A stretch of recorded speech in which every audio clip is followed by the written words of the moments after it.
அல்லேலூயா. சத்தமா அல்லேலூயா.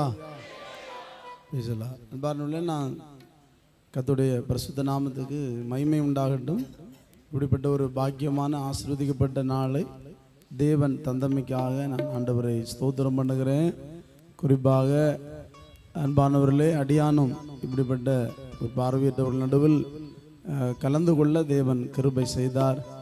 அன்பானவர்களே, குறிப்பாக இந்த ஜீவ வெளிச்சம் ஸ்தாபனத்தை நிர்வகித்து நடத்தி கொண்டிருக்கிற பாஸ்டர் கிறிஸ்டோர் அவர்கள், அவருடைய துணைவியாருடைய பிள்ளைகள் ஒன்றாக நிற்பது மிக ஆசீர்வாதமான காரியம். தேவன் அவர்களையும் பலப்படுத்தி வருகிறார். தொடர்ந்து இந்த நிர்வாகத்தை இன்னும் தேவன் ஆசீர்வித்து வளர்ந்து பெருக பண்ணுவாராக. அன்பானவர்களே, இந்த இவர்களோடு சேர்ந்து இணைந்து ஒவ்வொரு மாநிலம் மாவட்ட அளவில் செயல்படுகிற பொறுப்பாளர் ஆபீஸ் எல்லாரையும் ஒன்றுடன் அன்போடு வாழ்த்துக்கிறேன்.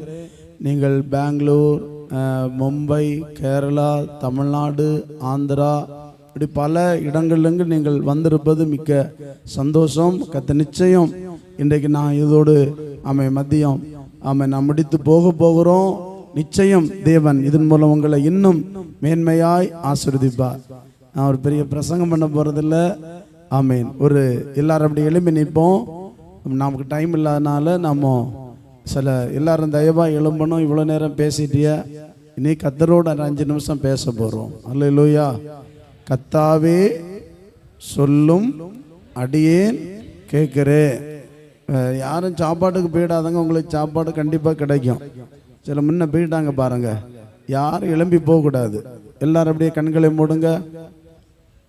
ஆமென், ஆமென். எளிமையான எங்களை என்றும் நினைப்பவரே.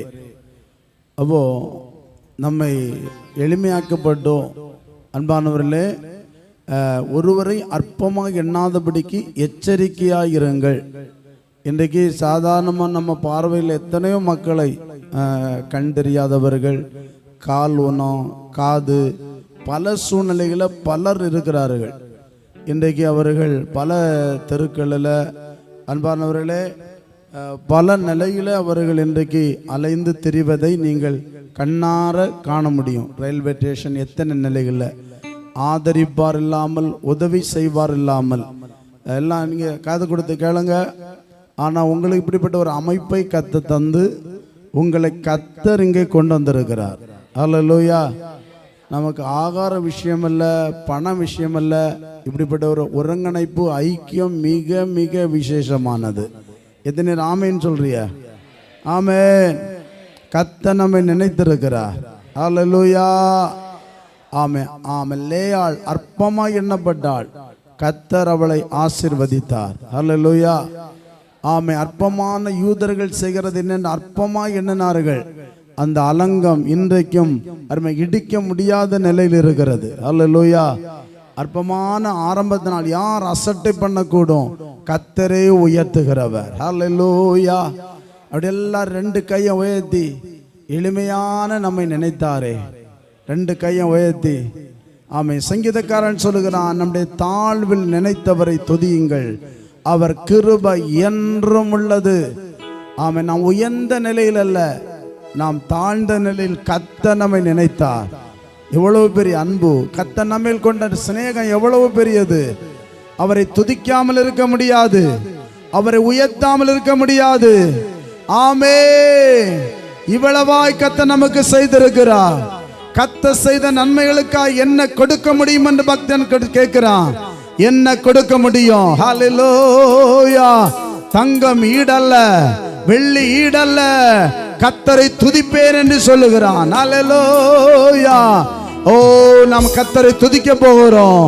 நம்முடைய நினைத்த தேவனை எல்லாரும் கைகளை கொட்டி, கர்த்தர் நமக்கு நன்மை செய்திருக்கிறார். நம்முடைய எல்லா ஏழ்மையான தாழ்மையான நிலையில் இருந்தோம் கர்த்தர் நமக்கு உதவி செய்திருக்கிறார். முழு பலத்தோடு ஹல்லேலூயா. எளிமையான எங்களையே என்றும் நினைப்பவரே, எளிமையான எங்களையே என்றும் நினைப்பவரே, எங்கள் ஒளிமயமே உன்னையாளரே, எங்கள் ஒளிமயமே துணையாளரே உள்ளத்தின் ஆறுதலே எங்கள் ஒளிமயமே ஆமே உள்ளத்தின் ஆறுதலே ஐயா வாழ்க வாழ்க உம் நாமம் வாழ்க ஐயா வாழ்க எல்லாரும் கையை தூக்கி அசைத்து நாமம் வாழ்க தேவனுக்கே மகிமை தெய்வத்துக்கே மகிமை தேவனுக்கே மகிமை தெய்வத்துக்கே என்னை தேடி வந்து உமக்கே மகிமை என்னை தேடி வந்து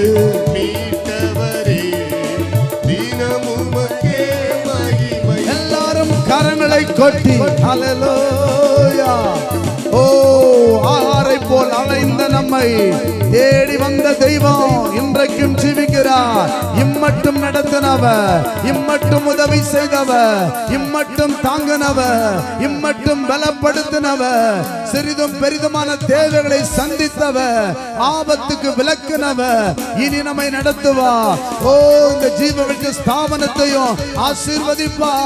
பங்காளிகளாய் இருக்கிற உங்களையும் கர்த்தர் ஆசீர்வதிப்பார்.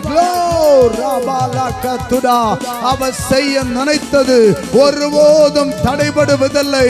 கர்த்தர் தொடங்கினது ஹல்லேலூயா. பெரிய பர்வதமே நீ எம்மாத்திரம் தேவ பிள்ளைகளுக்கு முன்பாய் சம பூமி ஆவாய். ஹல்லேலூயா glory ஆமென் ஹல்லேலூயா ஆமென். தொடங்கினவர் முடித்திடுவார், சொன்னதை நிறைவேற்றுவார். ஹல்லேலூயா. இன்னைக்கு தைரியத்தோடு போக போகிறோம், விசுவாசத்தோடு போக போகிறோம். சர்வ வல்லவர் நமக்கு துணையாக இருப்பார். எல்லாரும் அப்படி உட்காருவோம்.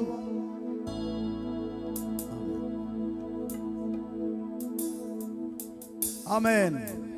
சத்தமாய் ஒரு அல்லேலூயா சொல்லுவோம். இவ்வளவுதானா? ஆமென்.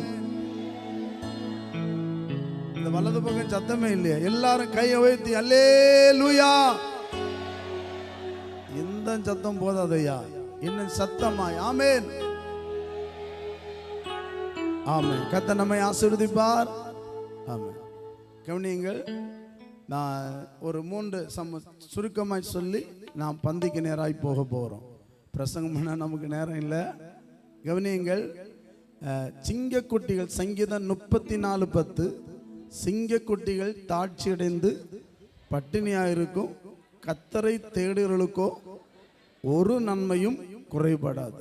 அப்போ காட்டில் இருக்கிற சிங்கம் கூட பசித்து செத்து போகுமா?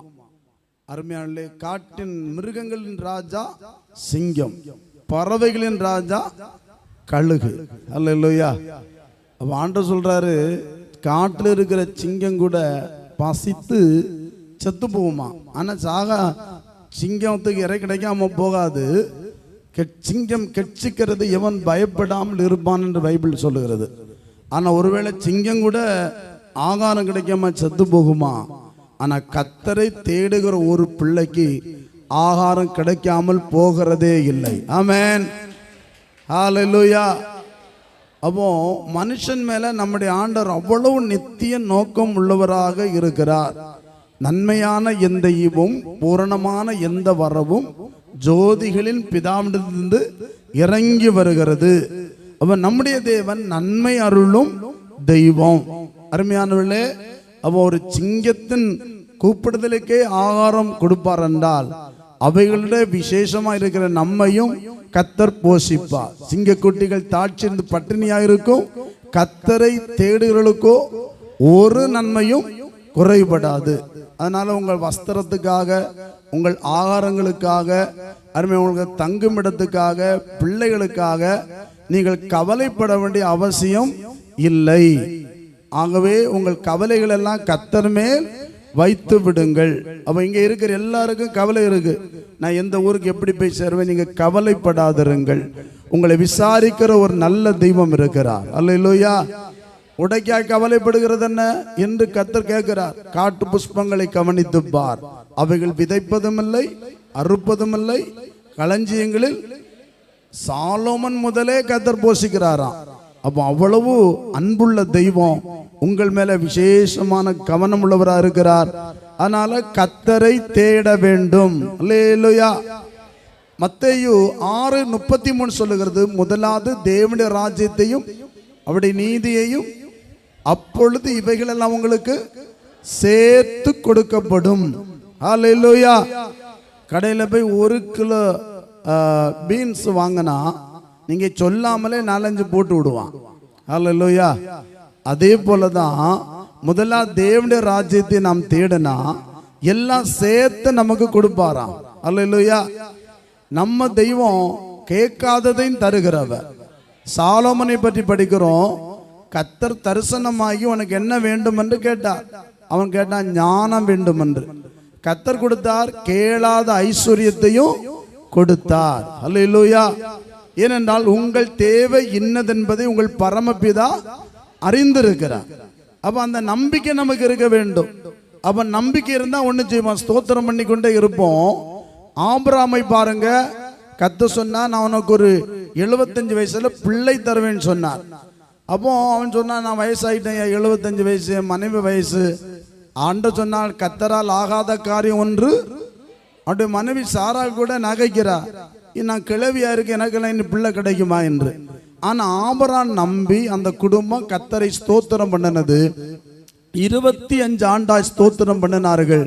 அன்பானவர்களே, கர்த்தர் வேலை வந்தபோது ஆபிரகாமுக்கு 100வது வயசில் ஒரு பிள்ளையை கர்த்தர் கொடுத்தார். ஆமே. நான் சொன்னதை செய்யும் அளவும் உன்னை கைவிடவே மாட்டேன். அப்போ 2வது, கர்த்தரை தேவனுடைய ராஜ்யத்தை தேட வேண்டும். அல்லேலூயா. தேவனுடைய ராஜ்யம் தினமும் பைபிள் படிக்க வேண்டும், ஜெபம் பண்ண வேண்டும், கர்த்தரை ஸ்தோத்திரம் பண்ண வேண்டும், சபை கூடி இப்படி எல்லாம் நம்ம பார்க்க முடியும். நான் டைம் எல்லாம் நான் முடித்துக் கொள்றேன். அதனால கர்த்தரை தேடாம ஆண்டவரேன்னு கூப்பிட்டா அவர் நமக்கு உதவி செய்ய முடியாது.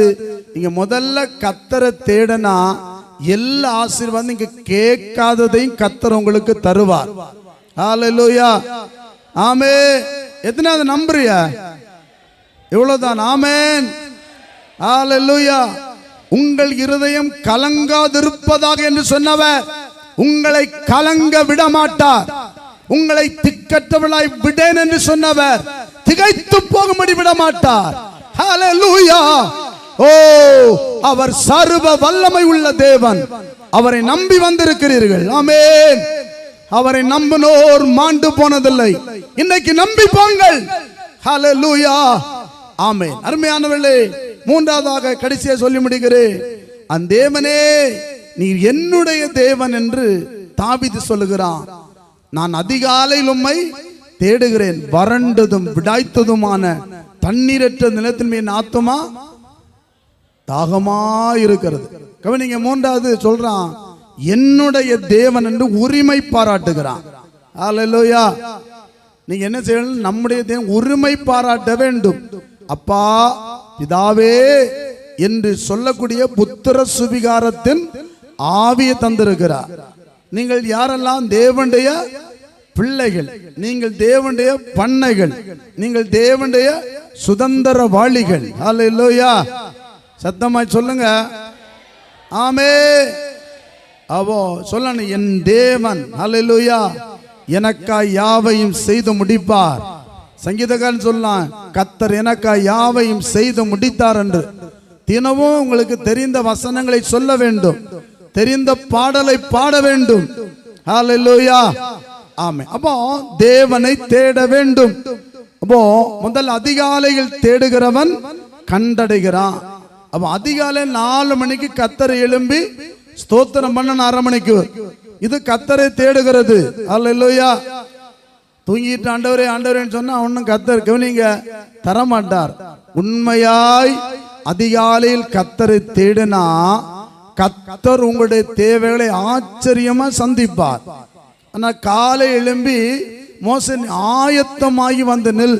ஆனால் ஆயத்தமாகி காலையில நீங்கள் கர்த்தரை துதித்து மகிமைப்படுத்த வேண்டும். அருமையான ஆகாயத்து பறவைகளை பாருங்க, மாடு முதல் மிருக ஜீவன்கள். பைபிள் சொல்லுது, கூப்பிடுகிற காக்கை குஞ்சுக்கும் அவர் ஆகாரம் கொடுக்கிறார். அல்லேலூயா. அருமையானவர்களே, அவன் சவகரித்து கொடுக்கிறாராம். ஒரு காக்கைக்கே செவி கொடுக்கிறார். அவன் எல்லா மிருக ஜீவன்களும் அழகா 3:55 ஸ்தோத்திரம் பண்ண தொடங்குறது. அல்லேலூயா. அதனால நீங்க உண்மையா அதிகாலையில் கர்த்தரை தேட வேண்டும். அல்லேலூயா. கர்த்தரை தேடுங்கள், அப்போது நீங்கள் கண்டடைவீர்கள். ஆமென். ஹல்லேலூயா. அப்ப அதிகாலையில் தேடணும். ரெண்டாவது, பைபிள் படிக்கிறோம். பைபிள் படிக்கும் போது கர்த்தரை தேடுறோம். அதன் மூலம் கர்த்தர் நம்மோடு பேசுவார். அல்லேலூயா. இப்படியே நம்ம பார்த்துட்டு போலாம். ஆராதனைகள், ஜபம், தனி ஜபம், இப்படி எல்லாம் பண்ணும்போது கர்த்தரை தேடுகிறோம். அல்லேலூயா. ஒரே பாயிண்ட் சொல்லி முடிக்கிறேன். மரியாள் அதிகாலையில் ஓடி சென்றாள். அல்லேலூயா. கல்லறையிடத்தில் எத்தனையோ சீசர்கள் இருந்த போதும் அதிகாலையில் எழும்பி ஓடி சென்ற மரியாளுக்கு தான் இயேசு முதல் தரிசனத்தை கொடுத்தார். அல்லேலூயா. அதிகாலையில் தேடின மரியாள் இயேசுவை தரிசித்தாள். அல்லேலூயா. ஆமென். அல்லேலூயா. பேதுரு, அன்பான பேதுரு இருந்தார். எத்தனை பேர் இருக்க, முதல் இந்த மரியாளுக்கு மாத்திரம் உயிர்த்தெழுந்த இயேசுவை தரிசிக்கும் பாக்கியம் கிடைத்தது. அல்லேலூயா. ஆமென். அவளுடைய சூழ்நிலையை கர்த்தர் மாற்றி விட்டார். நான் சொல்றேன், அப்ப சீக்கிரமா இயேசு வரப்போகிறாரு. இனி நாம இருக்கிற கண்ணில் அல்ல, யோபு சொல்லுகிறான், அந்நிய கண்கள் அல்ல, என் சொந்த கண்ணால் அவரை காண்பேன். ஹல்லேலூயா. அதனால நான் சோர்ந்து போகிறதில்ல, கலங்கி போகிறதில்ல. எனக்கு ஒரு பெரிய நம்பிக்கை உண்டு. ஆமென். ஒருவேளை அடுத்த கேம்ப் நடத்த முடியாம போகலாம். கர்த்தருடைய வருகை இருந்தால் நான் அந்த ஆண்டுக்குள்ள கர்த்தருடைய வருகைக்கு போகலாம். ஹல்லேலூயா. இல்ல இனி 10 வருஷம் கழிஞ்சு கர்த்தர், அது விஷயம் அல்ல. அப்ப நமக்குள்ள ஒரு நம்பிக்கை. கேம்புக்கு வந்தோம், நல்ல ஆகாரம் கொடுத்தாங்க, நல்ல ஆராதனை நடந்தது, மெசேஜ் கேட்டோம், பயன்ல பல மணிக்கூர் பிரயாணம் பண்ணி வந்தோம். அதல்ல விஷயம். நாம் ஒரு நாள் இயேசுவை சந்திக்க வேண்டும். ஹல்லேலூயா. ஆமென். யோபு அந்த நம்பிக்கையோடு தான் இங்க எல்லாரும் போக வேண்டும். ஹல்லேலூயா. ஒருவேளை எதிர்பார்த்த காரியம் உங்களுக்கு கிடைக்காமல் இருக்கலாம். அதுக்கு மேலாக நித்தியத்தில் இயேசு உங்களுக்கு அவரை முகமாய் தரிசிக்கும் பாக்கியத்தை இயேசு தமக்கு தருவார். ஹல்லேலூயா. ஆமென். இந்த நம்பிக்கையோடு போவோம். கர்த்தர் நம்மை ஆசீர்வதிப்பார். ஆமென். எல்லாரும் அப்படியே கொஞ்ச நேரம் கைகளை கொட்டி ஸ்தோத்திரம் பண்ணுவோம்.